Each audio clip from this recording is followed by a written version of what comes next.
Hello everyone, hope you all are doing well. So interview question series में जियो technical engineering में लेकर के आया हूं आपके लिए। और पहला आज का जो टॉपिक जो डिस्कस करने वाले हैं, क्विक सैंड और लिक्विफैक्शन में क्या फर्क होता है, किस तरह से इंटरव्यू में आपके क्वेश्चंस में प्रॉब्लम क्रिएट कर सकता है। तो पहले आज समझ लेते हैं, yes, and we will discuss next. Starting with a brief introduction about myself. My name is Pranjul Pandey. I have done my masters from IT Patna in structural engineering. पिछले 5 सालों से आपको पढ़ा रहा हूँ गेट एसी की फील्ड में। आप प्लस के बैचेस ऑलरेडी स्टार्ट हो चुके हैं। Yes, you can take classes from top educators और any of your favourite faculties. आप इनरोल करा सकते हैं इन बैचेस में by taking plus subscription and you can use my code GOPP। आप मेरा कोड लगा सकते हैं, go with the flow of Pranjul Pandey. तो स्टार्ट करते हैं from the very first point. सबसे पहली बात हमें यहां पर यह समझनी है कि दोनों ही लिक्विफैक्शन और क्विक सैंड कंडीशन में इफेक्टिव स्ट्रेस की वैल्यू 0 हो जाती है। सो फेलियर जो सॉइल का होता है क्विक सैंड में भी और आपका जो है लिक्विफैक्शन में भी इफेक्टिव स्ट्रेस कहीं ना कहीं रिड्यूस हो रहा होता है। और लिमिटिंग वैल्यू अगर हम लोग बातचीत करें तो मैक्सिमम जो है वो रिडक्शन 0 तक चला जाता है। आपको पता है, यहां पर डिस्कशन आप ऑलरेडी कर चुके हैं कि इफेक्टिव स्ट्रेस जो होता है हमारा वो किसके बराबर होता है। So this effective stress is nothing but, effective stress के बारे में अगर हम लोग बातचीत करें तो इफेक्टिव स्ट्रेस होता है total minus pour. This is all total minus पोर। तो जब भी टोटल स्ट्रेस और पोर प्रेशर लगभग लगभग इक्वल होने लगेंगे तो कहीं ना कहीं सॉइल में इफेक्टिव स्ट्रेस की वैल्यू 0 होने लगेगी। अगर सॉइल हमारी कोहेजन लेस है, yes, so it will B causing failure होने लगेगा। शियर स्ट्रेंथ उसकी 0 की तरफ जो है टेंड करने लगती है। कैसे क्या होता है, सारे पार्ट्स को देखते हैं। सबसे पहला पार्ट है सैंड बॉइलिंग और क्विक सैंड कंडीशन का। सैंड बॉइलिंग और क्विक सैंड कंडीशन अगर हमें समझना है तो हमें सबसे पहले ये फैक्टर यहां पर देखना होता है कि ये जो भी बातचीत हो रही होती है यहां पर सीपेज की कहानी होती है। तो it is due to seepage. Sand boiling और क्विक सैंड कंडीशन में जो प्रॉब्लम आने वाली है वो है सीपेज कारण है। तो पहली बात, दोनों एक होते हैं क्या, वो हमें नहीं पता सर।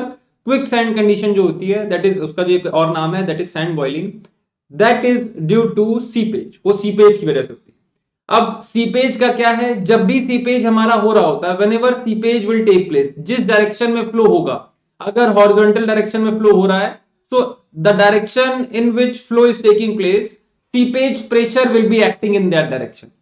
सीपेज प्रेशर हमारा एक्ट कर जाता है जिस डायरेक्शन में फ्लो हो रहा होता है। अगर हॉरिजॉन्टल डायरेक्शन में सीपेज जो है आपका फ्लो हो रहा है तो हॉरिजॉन्टल डायरेक्शन में सीपेज प्रेशर लगने लगता है।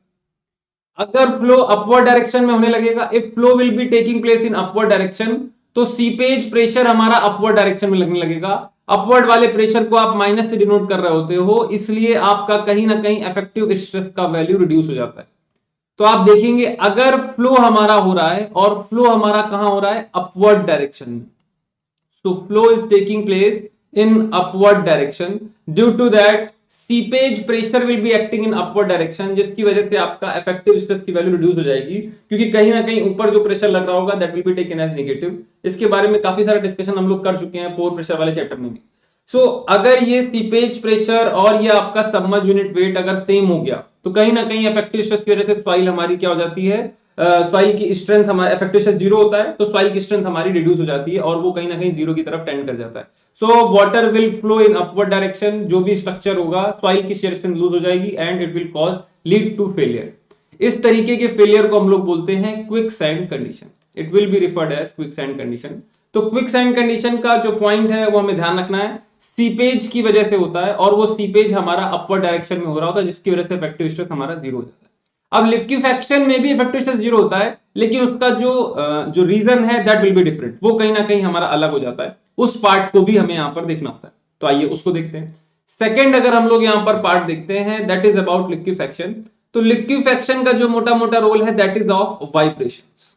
यहां पर वाइब्रेशंस का खेल है। These vibrations may be due to the like seismic vibrations हो सकते हैं, है ना, अर्थक्वेक की वजह से हो सकते हैं, या फिर मशीन हमारी वहां पर फाउंडेशन, जो मशीन की वजह से डायनामिक जो हमारे मोशंस हो रहे हैं तो उसकी वजह से फाउंडेशंस में हमारे वाइब्रेशंस पहुंच रहे हैं, किसी भी वजह से वाइब्रेशंस।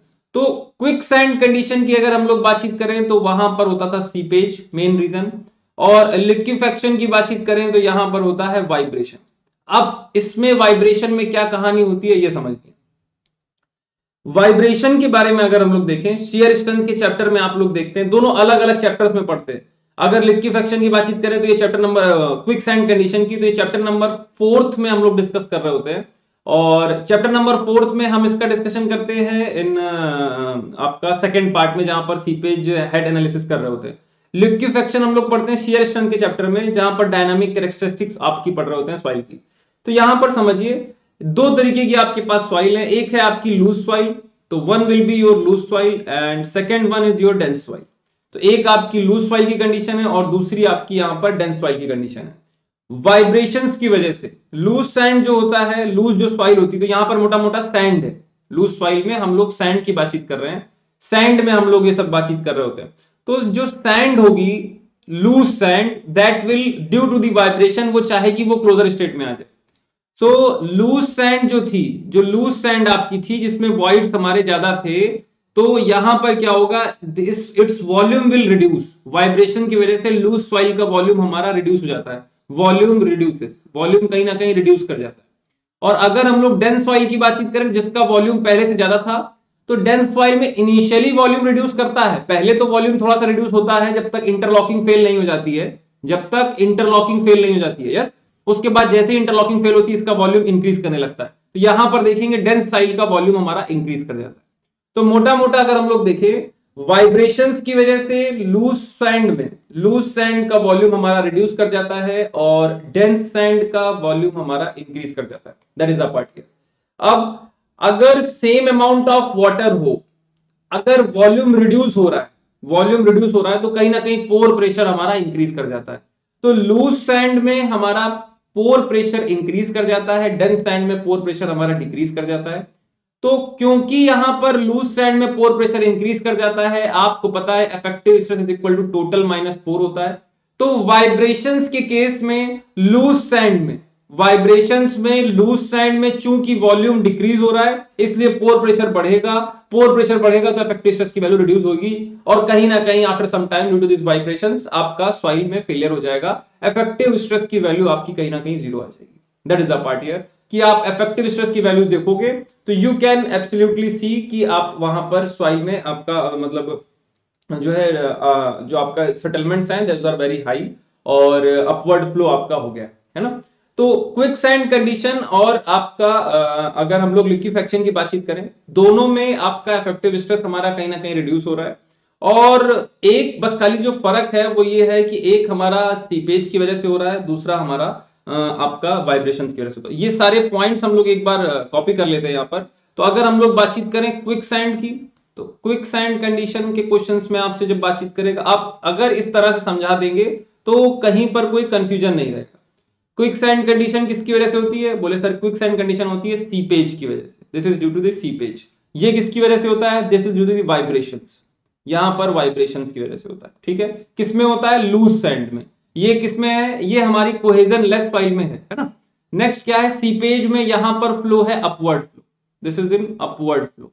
तो यहां पर अपवर्ड फ्लो अगर सीपेज का होने लगा, यहां पर क्या है, वॉल्यूम हमारा डिक्रीज कर जाता है लूज सैंड का, तो यहां पर वॉल्यूम हमारा लूज सैंड का डिक्रीज कर जाता है।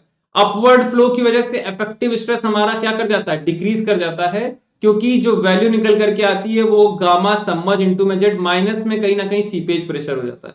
तो अगर फ्लो अपवर्ड हो रहा है तो सीपेज प्रेशर इफेक्टिव स्ट्रेस की वैल्यू रिड्यूस कर देता है। यहां पर आप देखोगे तो effective stress total minus pore होता है, अगर वॉल्यूम रिड्यूस होता है तो पोर प्रेशर हमारा इंक्रीज हो जाता है, पोर प्रेशर इंक्रीज होने की वजह से इफेक्टिव स्ट्रेस रिड्यूस हो जाता है। तो these are the two terms which are important, quick sand condition and liquefaction.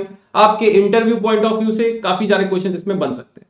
Clear है, इसमें हम लोग और भी बातचीत करेंगे इन दी अपकमिंग सेशंस। तो अभी आपको एक क्रिस्टल क्लियर आइडिया दे दिया गया है जिससे कि आपको समझ में आ जाए।